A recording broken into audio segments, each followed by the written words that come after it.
The Gospel according to John. Chapter 5. After this, there was a festival of the Jews, and Jesus went up to Jerusalem. Now in Jerusalem, by the sheep gate, there is a pool called in Hebrew Bethesda, which has 5 porticos. In these lay many invalids, blind, lame, and paralyzed. One man was there who had been ill for 38 years. When Jesus saw him lying there, and knew that he had been there a long time, he said to him, "Why do you want to be made well?" The sick man answered him, "Sir, I have no one to put me into the pool when the water is stirred up, and while I am making my way, someone else steps down ahead of me." Jesus said to him, "Stand up, take your mat, and walk." At once the man was made well, and he took up his mat and began to walk. Now that day was a Sabbath. So the Jews said to the man who had been cured, "It is the Sabbath. It is not lawful for you to carry your mat." But he answered them, "The man who made me well said to me, 'Take up your mat and walk.'" They asked him, "Who is the man who said to you, 'Take it up and walk'?"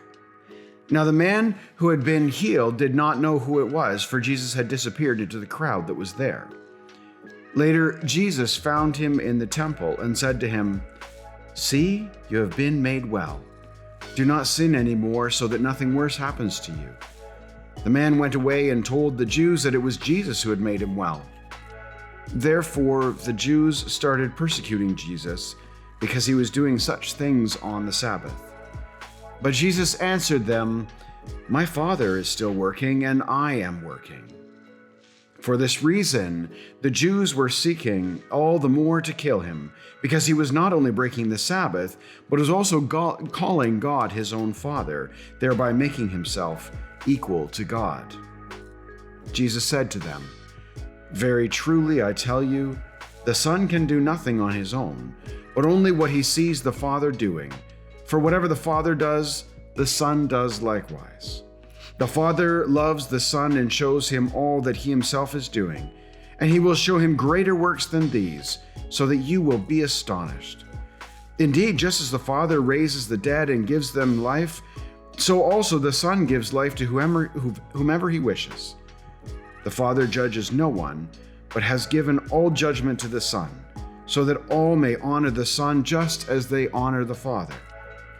Anyone who does not honor the Son does not honor the Father who sent him. Very truly, I tell you, anyone who hears my word and believes him who sent me has eternal life, and does not come under judgment, but has passed from death into life. Very truly, I tell you, the hour is coming and is now here, when the dead will hear the voice of the Son of God, and those who hear will live. For just as the Father has life in himself, so he has granted the Son also to have life in himself. So he has given him authority to execute judgment, because he is the Son of Man. Do not be astonished at this, for the hour is coming when all who are in their graves will hear his voice and will come out, those who have done good to the resurrection of life, and those who have done evil to the resurrection of condemnation. I can do nothing on my own. As I hear, I judge, and my judgment is just, because I seek to do not my own will, but the will of him who sent me. If I testify about myself, my testimony is not true. There is another who testifies on my behalf, and I know that his testimony to me is true.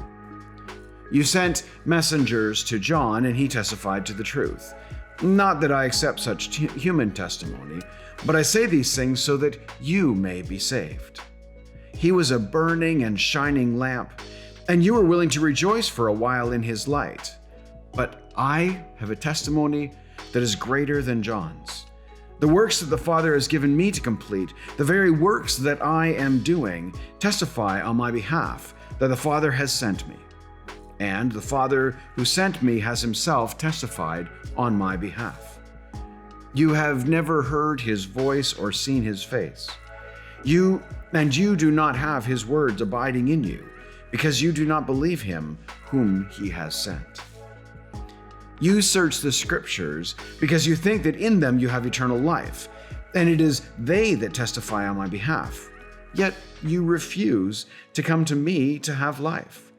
You do not accept glory from human beings, but I know that you do not have the love of God in you. I have come in my Father's name, and you do not accept me. For another comes in his own name, you will accept him. How can you believe when you accept glory from one another and do not seek the glory that comes from the one who alone is God? Do not think that I will accuse you before the Father. Your accuser is Moses, on whom you have set your hope. If you believed Moses, you would believe me, for he wrote about me. But if you do not believe what he wrote, how will you believe what I say?